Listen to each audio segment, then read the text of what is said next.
백성의 지도자들은 예루살렘에 거주하였고 그 남은 백성은 제비뽑아 10분의 1을 잃은 거룩한 성세 예루살렘에서 거주하게 하고 그 10분의 9는 다른 성읍에 거주하게 하였으며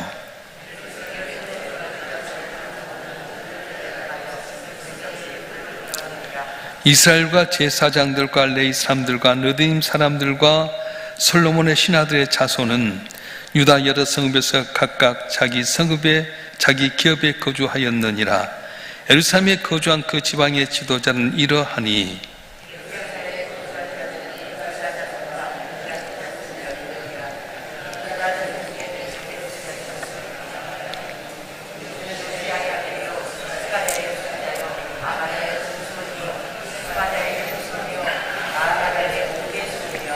또 마세야니 그는 바룩의 아들이요 골호세의 손자요 하사야의 증손이요 아다야의 현손이요 요아립의 5대 손이요 스가랴의 6대 손이요 실롯 사람의 7대 손이라.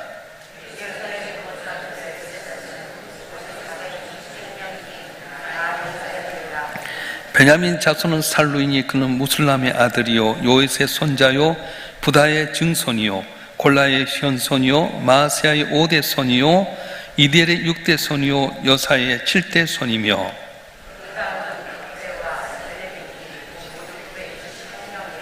시그리 아들 요엘이 그들의 감독이 되었고 하수누아의 아들 유다는 버금이 되어 성읍을 다스렸느니라. 또 하나님의 전을 맡은 자 스라야이니 그는 힐기야의 아들이요 무술람의 손자요 사독의 증손이요 무라이옷의 현손이요 아이두의 5대 손이며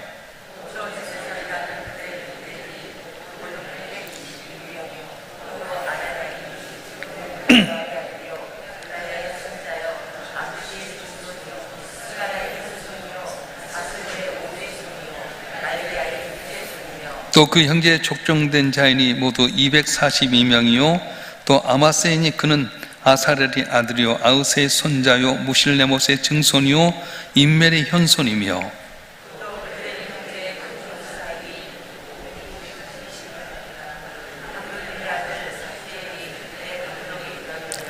레위 사람 중에는 스마야이니 그는 핫술의 아들이요 아스리감의 손자요 하사베의 증손이요 분니의 현손이며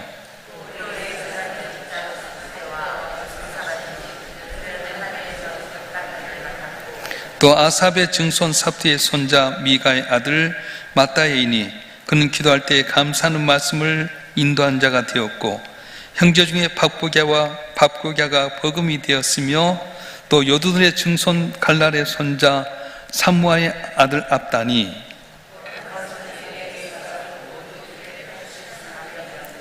성문지기는 악굴과 탈몬과 그 형제인이 모두 172명이며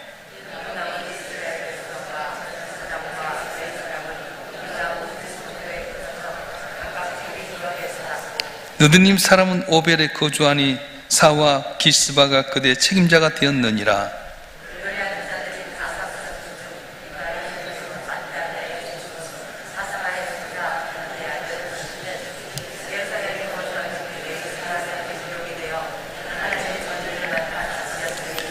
이는 왕의 명령대로 노래하는 자들에게 날마다 할 일을 정해 주었기 때문이며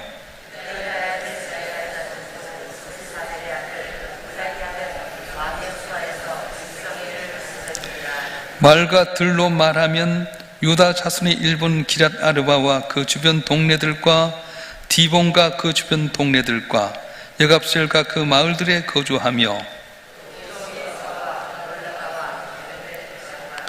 하살 수아블과 부엘세바와 그 주변 동네에 거주하며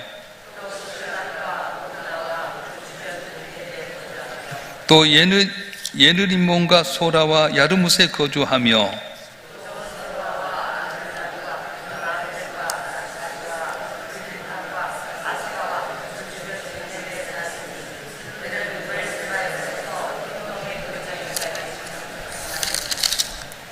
또 베냐민 자손은 게바에서부터 믹마스와 아이와 베델과 그 주변 동네들에 거주하며 하솔과 라마와 갓다임과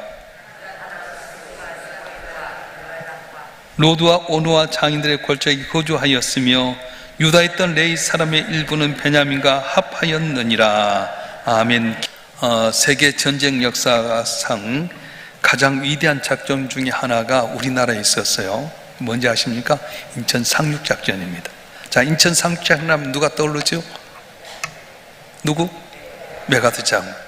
그런데요, 메가드 장군 혼자만 한 건 아니었어요. 이제 인천 상륙작전은 성공 확률 5천분의 1이었답니다.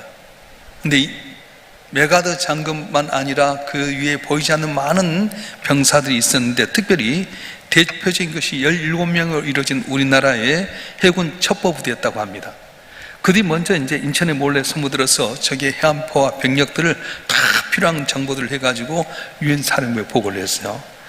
철수 직전에 기습을 받았는데 만약에 잡히면 이것을 발전할까 봐서 스스로 다 죽고 말았습니다. 스스로 목숨을 끊어버렸어요. 무슨 말입니까? 위대한 역사의 변화는 지도자 한 사람 때문에 일어난 것이 아니라 그 지도자 밑에서 목숨을 내놓는 무명의 용사들이 있었기 때문이라고 하는 겁니다. 오늘 본문도 그걸 이야기합니다. 우리는 성벽 재건과 예루살렘을 복구하는 데서 느헤미야만 생각하게 되는데, 본문에 보면 느헤미야가 헌신했던 수많은 이름 모르는 사람들에 대해서 이렇게 기록하고 있습니다. 그래서 성벽을 재건하고 성문을 달면서 그들이 예루살렘에 거주하게 되면은 하나님께 영광 돌리고 마음껏 예배할 수 있었는데 문제가 있었습니다. 뭐냐? 예루살렘에 아무도 살지 않았어요. 그래서 이 예루살렘에 아무리 성벽 쌓고 성문을 쌓았어도 예루살렘 사람이 살지 않으면 어떻게 거기서 예배 드리고 하나님께 영광 돌립니까? 왜 예루살렘에 사람이 살지 못했습니까? 몇 가지 이유가 있는데, 첫째는 치안의 문제였어요. 그 당시에 이제 먼저 왔던, 그러니까 바빌론 포로에서 70년 동안 있다 돌아왔고, 포로에서 수르바벨을 통해서 돌아와가지고 성전을 쌓는 다음에 80년 지난 다음에 에스라를 통해서 2차 기한이 오게 됩니다.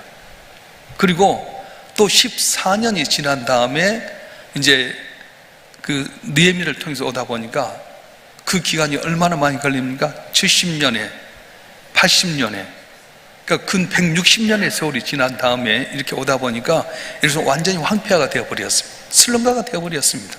그래서 먼저 왔던 사람들이 이 치안이 유지가 안 되는 슬럼과 같은 이 예루살렘에 살지 못하고 바로 근교에 나가서 집을 짓고 살았어요. 그러다 보니까 성벽을 쌓았음에도 불구하고 슬럼가니까 어떻게 삽니까? 여러분 슬럼가가 뭔지 모르죠? 이제 저도 이제 미국에 몇 번 갔는데 항상 이야기하기를, 흑인들이 있는 슬럼가 들어가면 살아남지 못한대. 미국에 목회하는데 친구 목사 그 이야기 하더라고요. 자기가 목회하는 건 아주 시골의 조용한 이제 마을인데 술집도 없고 아주 좋은 평안한 마을이에요. 근데 리치몬드라고 하는 곳에 이제 아내와 애들하고 갔는데 대도시에 들어갔다가 길을 잘못 들어가지고 슬럼가로 들어갔어요. 근데요, 사람들이 자기를 보는데 뭔가 일어날 것 같아. 그래 빨리 나가야 되다고 하는데 딱 신호등에 걸렸어요. 사람들이 쫙 자기 쪼대보는데 겉으로는 체면 차리고 있었는데 사모님이나 애들이 있어 체면 차리는데 식은땀 딱 걸렸대. 그리고 신호등이 바뀌어 쏜사같이 가는데 옆에 같이 쫙 창문 열고 쬐대봤던 흑인이 계속 따라오는 거예요. 야, 이거 큰일 났다, 이제 뭔가 일이 났다. 근데 탁 앞을 가로막더니 하는 말이 안전띠에 그러더라고요. 너무 놀래가지고 슬럼가 있으니까 무조건 하여튼 뭐 총으로 이렇게 할 줄 알았더니 또 안전띠에. 그래서 아이고 슬럼가가 너무 무섭다는 걸 알았어요. 예루살렘은 그랬어요. 비록 하나님의 성전이 있었지만 다 무너지게 되고요, 성벽을 쌓고 다 했지만 아직도 슬럼같이 어렵습니다. 두 번째는 비용이었어요. 이제 이 예루살렘 근교에 있었던 사람들이 슬럼과 같은 이 도시에 들어와서 예루살렘을 건축하고 또 거기 살려고 하다 보니까 얼마나 비용이 많이 들겠습니까? 그래서 여러 가지 치안의 문제와 그 비용 때문에 들어가지 못했는데, 아무리 예루살렘 성벽을 쌓고 성문 쌓는데 사람이 안 살면 어떻게 하겠습니까? 예루살렘 기능도 떨어지게 되고요, 성벽 쌓고 성문 다른들 아무 필요 없지 않겠습니까? 그래서 오늘 본문에 보게 되면 지도자 느헤미야와 지도자를 먼저 간 다음에 어떻게 하냐? 제비를 뽑았어요. 아무도 안 올라가니까 제비를 뽑았는데 10분의 1은 뽑아가지고 예루살렘 살게 만들고, 그리고 나머지는 다 자기 처소에 살게 만들었어요. 자, 문제는 그 다음이에요. 오늘 2절 말씀 한번 읽어볼까요? 느헤미야서 11장 2절 말씀 시작. 예루살렘에 거주하기를 자원하는 모든 자를 위하여 백성들이 복을 빌었느니라. 누굴 위해서? 자원하는 모든 자를 위해서. 누가? 백성들이 복을 빌었다는 거예요. 그 말이 뭐냐면 아무도 예루살렘에 살기를 원치 않은 슬럼과 같잖아요. 그 당시에 다 그 지역에 사는 사람들도 멋있어 있었는데, 암몬 사람도 있었고 사마리아 사람도 있고 뭐 다 거기에 대적한 사람도 있었는데 누가 들어가겠어요? 근데 제비를 뽑아가지고 자원해서 들어간 사람도 있었어요. 자원했다고 하는 말은 무슨 뜻이냐면은 내면 깊은 곳에 충동을 받아서 즐거운 마음으로 들어갔다는 말이에요. 왜 하나님 나름 제비를 뽑아갖고 이 슬럼과 같은 곳에 들어갑니까? 비용이 더 많이 드는데 내가 꼭 이렇게 들어가면 불평한 사람이 아니라 자원해서 제비를 뽑았는데, 그래 하나님의 뜻이다 그랬고 자원해서 들어간 사람을 위해서 백성들이 축복했다, 그렇게 말씀하는 거예요. 이 말씀은 하나님께 그들을 축복하시다는 마음을 알려주고 있는 것입니다. 할렐루야. 그렇습니다. 어려운 일, 사람이 꺼려하는 일에 대해서 자원하는 마음을 동참하는 것이야말로 가장 위대한 축복이라고 하는 거예요. 모두가 싫어하는 일, 꺼려하는 일에 자원해서 감당할 때 이렇게 기뻐하시고 복을 준다고 말씀하신 거예요. 자, 그러면 우리가 이제 이렇게 무명자로서 살아갈 때 어떻게 살아갈 것인가? 누가 나를 알아주지 아니해도 온 마음을 다해서 헌신해야 된단 말입니다. 사람이 자원해서 들어갔다고 하는 것은 다른 말로 아무도 알아주지 않는 일에 헌신한다고 하는 것을 말합니다. 그래서 오늘 11장 3절 이후로는 헌신한 사람들의 명단이 쭉 이렇게 나오게 되는데, 이들이 누구이고 어떤 일을 했는가를 이야기하게 됩니다. 근데 먼저는 유다 지파, 베냐민 지파 몇 명이 헌신을 했어요.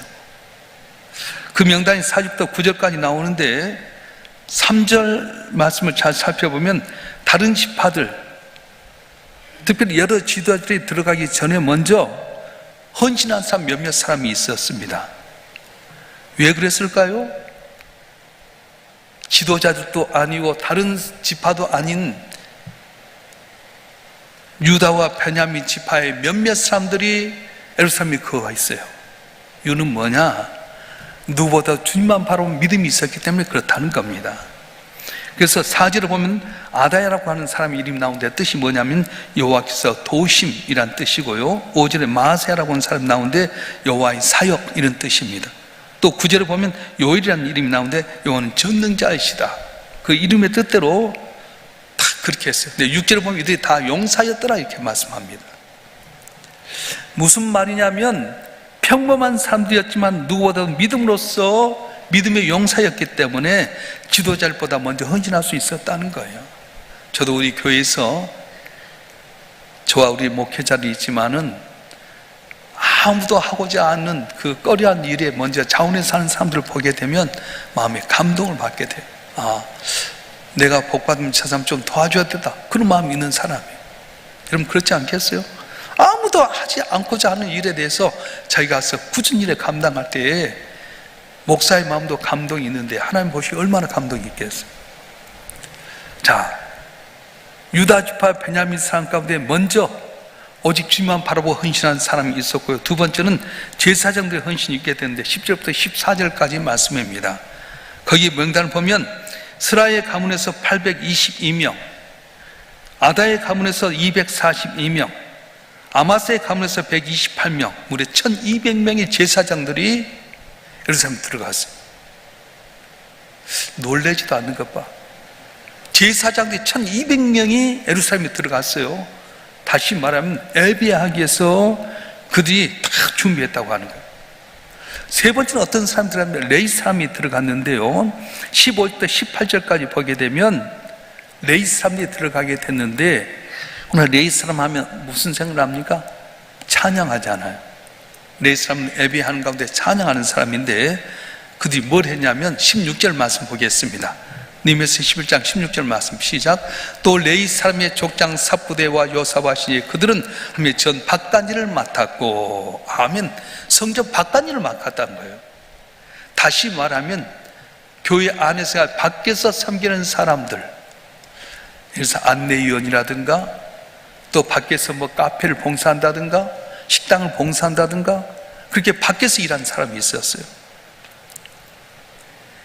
그리고 17절 말씀 한번 볼까요? 17절 말씀 한번 읽어보겠습니다. 시작. 또 아삽의 증손 삽디의 손자 미가의 아들 마따야이니 그는 기도할 때 감사하는 말씀을 인도하는 자가 되었고 형제 중에 박부갸와 버금이 되었으며 또 요두둔의 증손 갈랄의 손자 삼무아의 아들 압다니.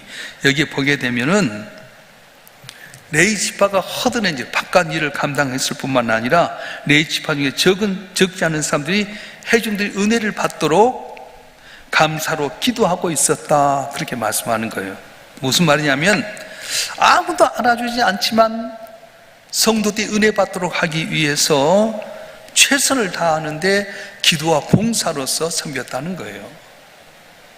저도 이제 우리 교회가 제가 설교할 때 밑에서 기도하는 권사님들이 기도해 주는 것처럼 보이지 않는 가운데서도 우리 성도들이 같이 예배하고 감사할 수 있도록 기도하는 사람이 있었다, 봉사하는 사람이 있었다, 그렇게 말씀하는 겁니다. 자, 지금 유다지파, 베냐민 사람, 제사장, 레위지파, 그리고 네 번째는 찬양 사역자들이 있는데 22절에 보면 그 명단이 나오게 됩니다. 대표가 누구냐면 우시라고 하는 사람입니다. 그런데 우시의 조상이 누구냐면 아삽이라고 하는 사람이요. 아삽이 누굽니까? 많이 들어보셨죠? 한번 읽어볼까요? 느헤미야 12장 46절 말씀. 느헤미야 12장 46절 시작. 옛적 다윗과 아삽의 때는 노래하는 자의 지도자가 있어서 이렇게 찬송한 노래와 감사 노래를 하였음이며. 아멘. 찬양을 잘해야 돼. 그러니까 저도 교육자를 뽑을 때 딱 이력쓸 때 뭐 찬양을 했다고 하는데 이렇게 내가 그래서 면접할 때 노래 불러보라고 그래요. 정말 잘한가 못한가. 근데 찬양 인도를 잘하면 은혜가 되잖아요. 그래서 전체 예루살렘에 사는데 사람이 안 사는 가운데서도 먼저 베냐민과 유다 지파의 몇 사람들이 오게 되고 제사장 1200명의 사람들이 와서 예배들을 준비하게 되고요. 레위 지파 사람들이 성전 밖에서부터 섬기게 되고 허드렛 일을 감당하게 되고요. 감사 기도하게 되고 찬양 인도자가 있었어요.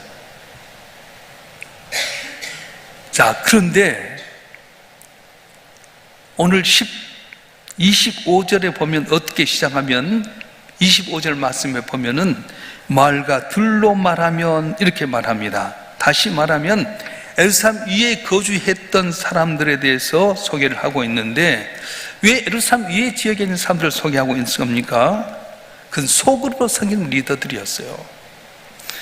다시 말하면 이름 없이 빛도 없이 소그룹으로서 헌신한 일꾼들의 헌신을 통해서 이스라엘 백성들이 예루살렘뿐만 아니라 주변 여러 모든 기타 지역에서도 하나님의 기업으로 회복시키는 작업을 했다는 겁니다. 쉽게 표현하면 작은 교회 같은 바로 구역장들, 소그룹의 리더들이 있었어요. 교회가요, 목회자 혼자만 한 건 아닙니다. 목회를 통해서 세워진 구역장들, 셀 리더들이 자기 셀 리더들에게 같이 모여서 예배하고, 그분이 그냥 예배하겠어요? 말씀을 다시 준비하고 간증거리 찾게 되고요. 또 자기 집에서 예배 드리면 자기 집에서 다 음식 차려놓게 하게 되고요. 지금 편리주례에서 뭐 교회에서만 모이는데 구역 예배하고 그럴 때는 집에서 모였잖아요. 근데 문제는 뭐냐면 집을 개방하다 보면은 구역원들 가운데 애들 데리고 오면 애들이 집 다 엉망진창 만들어도 다 그걸 감당하는 거예요. 구역원들 가운데 혹시 상처받은 사람이 있으면 자기 마음처럼 상처받은 그들을 위해서 기도하게 된 건 누구냐면 바로 구역장들, 셀 리더들이었어요.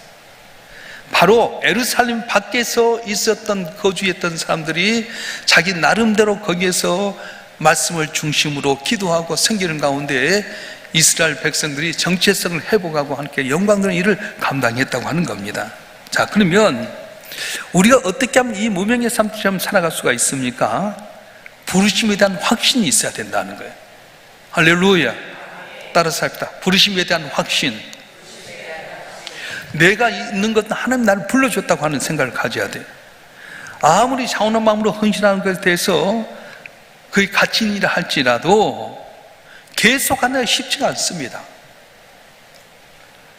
근데 아무도 날 알아주지 않지만은 내 주어진 삶 가운데 꾸준히 오랫동안 일을 감당하는 것은 예, 부르심 때문에 한다는 거예요. 본문 1절 말씀 한번 읽어볼까요? 1절 말씀, 느헤미야서 11장 1절 말씀 시작. 백성의 지도자는 에루살렘에 거주하였고 그 남은 백성은 제비보와 10분의 1은 거룩한 성 에루살렘에서 거주하고 그 10분의 9는 다른 성에 거주하게 하였으며. 아멘. 그 당시에 에루살렘 밖에서 거주했다고 하는 것은 힘들었어요. 에루살렘 자체도 슬렁가였죠. 비용도 많이 들었죠. 어려웠지만 밖에서도 정체성을 가지고 산다는 게 얼마나 힘듭니까? 꾸준히 하는 게 힘들어요. 제가 저는 대하동 성전에 있을 때 교회가 막 부흥했잖아요. 교회가 부흥할 때 어떤 분에게 구역장 한번 해보시죠. 그때 목사님 내가 뭐 잘못했나요? 아, 구역장 잘못해서 시켰어요. 믿을만하니까 시키는 거지. 어떤 분이 회장 한번 해보실래요? 그랬더니 나 회장 시키면 교회 떠날래요. 참 그런 분이 계셨어요. 여러분 아닌 것 같죠? 교회에서 중요한 일을 맡기기 위해서 이렇게 이야기하면 아멘하고 해야 될 텐데 그런 분이 계셨어요. 여러분 구역장 하는 거 회장 쉽지 않습니다. 자기 희생해야 됩니다. 이름 없이 빚도 없이 수고하고 애쓰고요, 자기 물질로 섬겨야 되고요, 그런 마음이 있어야 돼요. 끊임없이 그 일을 감당하게 될 때 함께 은혜를 주게 되는데, 자, 제가 이제 아주 성실하게 구역장 하는 분에 물었어요. 구역장 이렇게 오랫동안 하시는데 실증 나지 않습니까? 힘들지 않습니까? 그랬더니 하나님께 부르셨는데요, 그렇게 이야기하더라고요. 감동이 되잖아요. 여러분 왜 회장 하십니까? 하나님 부르셨기 때문에요. 왜 구역장 합니까? 날 부르셨기 때문에. 힘 안 들고 하는 일이 어디 있겠어요? 죄를 감당할 때 힘 안 들고 하는 일이 어디 있겠습니까? 다 앞장서면요 다 이야기거리예요. 여러분 교회에서 앞장서 일하는 사람에 대해서 말을 너무 많이 합니다. 자기들은 일하지 않으면서 앞장서서 일하면 그랬네 어쨌네 너무 설치네 오버하네 뭐 그런 말 많이 하잖아요. 조용히 감춰서 일해봐요.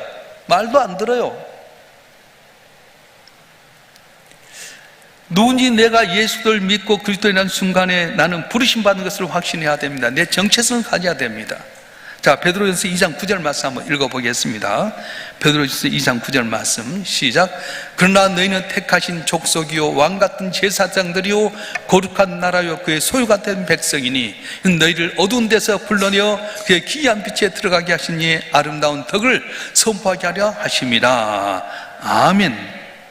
이 땅에서 남들처럼 성공하고 잘 먹고 살기 위해서 부른 것이 아니라고 하는 겁니다.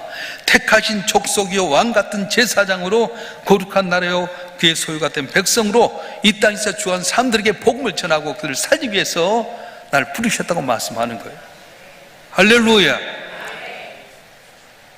예수 안에 구원받은 여러분 한 분 한 분이 세상 사람들 잘 먹고 잘 살기 위해서 이곳에 온 것이 아니라 네가 예수의 보혈로 말미암아 구원받았으니 너는 이제 왕같은 제사장이다. 너는 택하신 족속이요 왕같은 제사장 거룩한 나라요 소유가 된 백성이기 때문에 아직도 주님을 알지 못한 자들에게 나서 복음을 전해서 그들 살리라고 하는 것이 우리에게 맡겨진 사명이고 정체성이라고 하는 겁니다.